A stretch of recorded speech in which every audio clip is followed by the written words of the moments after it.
반갑습니다. 숫자로 세상을 해체하고 여러분의 굳어버린 상식을 데이터로 두들겨 패는 트렌드 이코노미입니다. 오늘 우리는 대한민국 청년들의 성배이자 동시에 수많은 청춘을 질식시키고 있는 거대한 환상 하나를 완전히 부수려 합니다. 바로 20대의 1억 모으기라는 신화입니다. 다들 이게 정답이라고 말하죠.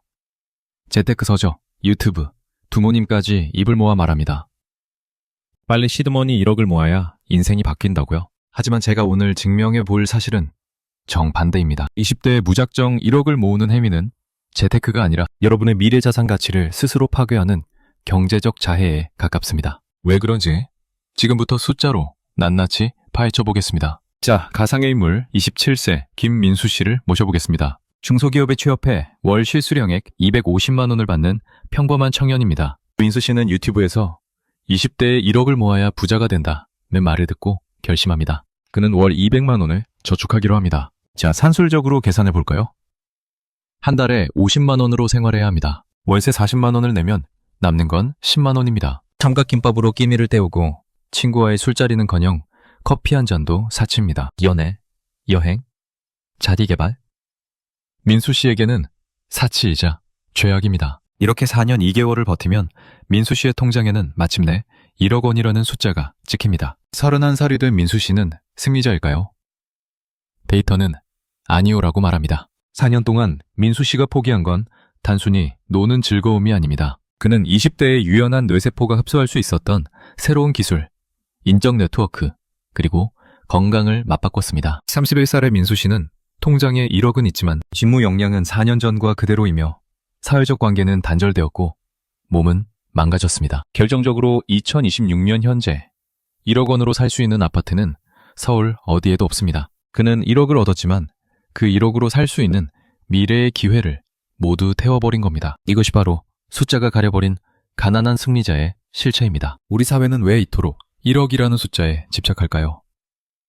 이건 과거 고성장 시대의 유물입니다. 금리가 15%를 웃돌고 집값이 몇 천만 원 하던 시절에는 1억이 인생을 바꾸는 마중물, seed money였습니다. 하지만 지금은 다릅니다. 도매 가치는 매년 증발하고 있고 자산 가격의 상승 속도는 여러분의 적금 이자를 비웃습니다. 부모님은 말씀하시죠. 아껴야 잘 산다. 친구들은 말합니다. 주식이나 코인 하려면 일단 1억은 있어야지. 틀렸습니다. 20대에 가장 경계해야 할 것은 화폐 보유 그 자체입니다. 인플레이션이라는 보이지 않는 도둑은 여러분이 컵라면을 먹으며 모은 돈을 매일 조금씩 훔쳐가고 있습니다. 20대의 1억은 40대의 1억과 가치가 다릅니다. 20대에 1,000만 원이 만들어낼 수 있는 인적 자본의 수익률은 그 어떤 주식이나 부동산보다 높습니다. 하지만 사람들은 당장 눈에 보이는 통장 잔고에 눈이 멀어 자신의 가장 큰 자산인 시간과 가능성을 은행금리 3, 4%에 팔아치우고 있는 겁니다. 이건 저축이 아니라 미래에 대한 공매도입니다. 그렇다면 우리는 어떤 숫자를 기준으로 삼아야 할까요? 제가 제안하는 기준은 20대 80 성장 가치 법칙입니다. 복잡한 계산기 치울 필요 없습니다. 딱 3가지만 기억하세요. 첫 번째 요소는 생물학적 감가상각비입니다. 인간의 학습 능력과 에너지, 그리고 새로운 환경에 적응하는 유연성은 20대에 정점을 찍고 매년 하락합니다. 24살에 100만 원을 들여 배운 데이터 분석 기술이 평생 가져다 줄 수익률과 44살에 같은 돈을 들여 배우는 기술의 가치는 하늘과 땅 차이입니다. 20대의 돈은 자산이 아니라 성장을 위한 연료여야 합니다. 두 번째 요소는 기회비용의 폭발력입니다. 20대에 1억을 모으기 위해 포기한 경험들, 예를 들어 해외 인턴십, 창업 도전, 전문 지식 습득 등의 기회비용을 계산해보세요. 만약 여러분이 5천만 원만 모으고 남은 5천만 원을 자신에게 투자해 몸값을 2배로 올렸다면 30대 이후 여러분이 벌어들일 총소득의 현재 가치는 1억을 훨씬 상회합니다. 세 번째 요소는 회복 탄력성 점수입니다. 20대에는 망해도 일어설 시간이 있습니다. 하지만 1억을 모으느라 아무런 시도도 하지 않은 사람은 실패하는 법을 배우지 못합니다. 숫자로 환산할 수 없는 이 경험 자산의 부재는 훗날 더 큰 위기에서 여러분을 무너뜨리는 결정적인 요인이 됩니다. 이 법칙을 실제 사례에 대입해보죠. 여기 3명의 청년이 있습니다.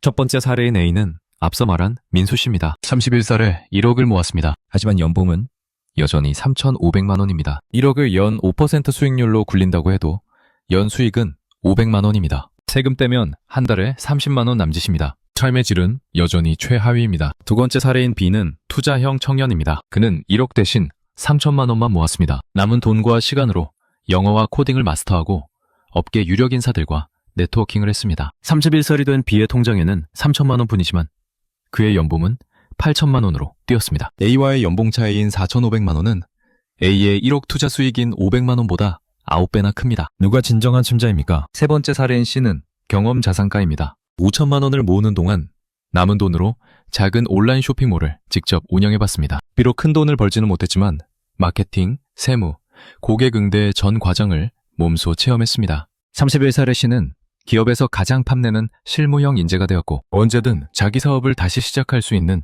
능력을 갖췄습니다. A가 1억 원이라는 숫자에 갇혀 있을 때 B와 C는 시스템과 능력을 샀습니다. 10년 뒤 이들의 자산 격차는 수십억으로 벌어질 것입니다. 분명 이렇게 반박하시는 분들이 계실 겁니다. 그래도 돈이 있어야 투자를 하죠. 1억도 없는데 어떻게 자산을 불립니까? 경험이 밥 먹여줍니까? 자, 차갑게 데이터로 말씀드리죠. 여러분, 1억 10% 수익률은 1,000만 원입니다. 하지만 연봉 3천만 원인 사람이 6천만 원으로 몸값을 올리면 수익률은 100%입니다. 자본금 1억을 굴려 100% 수익을 내는 게 쉬울까요? 아니면 20배, 자기 몸값을 2배 올리는 게 쉬울까요? 후자가 압도적으로 쉽고 지속 가능합니다. 통계청 자료를 보면 생애 주기, 소득 곡선에서 가장 가파른 상승을 보이는 구간은 30대 초반에서 40대 초반입니다. 이 시기의 소득을 결정짓는 핵심 변수는 20대에 쌓아온 직무 전문성과 경험의 밀도입니다. 20대에 1억을 모으느라 이 핵심 변수를 방치하는 것은 비유하자면 농부가 내년 농사를 지을 씨앗을 팔아서 당장 배를 채우는 것과 다를 바 없습니다. 남는 게 있지 않느냐고요?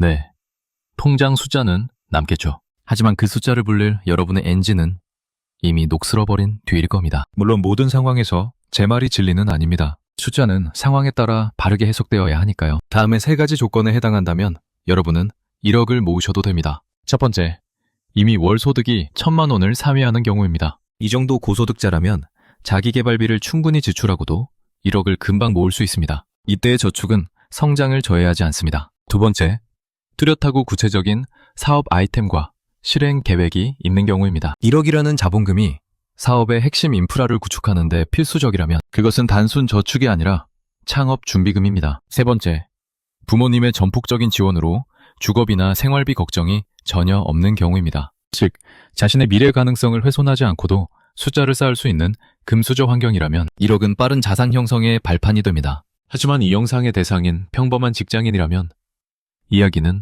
완전히 달라집니다. 자, 이제 계산기를 꺼내세요. 남들이 말하는 1억 대신 여러분만의 성장 방정식을 써야 합니다. 첫 번째, 생존 최소 비용을 산출하세요. 죽지 않고 사회생활을 유지할 수 있는 최소한의 금액입니다. 그 외의 돈은 모두 투자 대기자금으로 분류하세요. 두 번째, 인적 자본 투자 예산을 편성하세요. 월 소득의 최소 20%는 무조건 자신을 위해 쓰세요. 강의를 듣든 책을 사든 업무 효율을 높여줄 맥북을 사든 상관없습니다.